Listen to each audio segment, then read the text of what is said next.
pambiwang.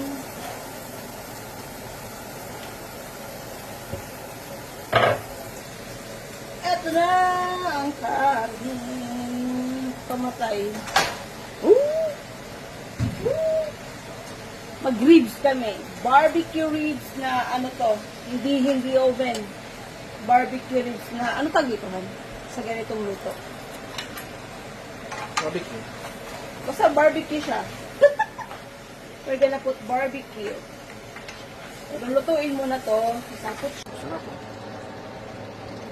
ang mantiks ng baboy. Ha? Matamis ko ba? Barbecue ribs.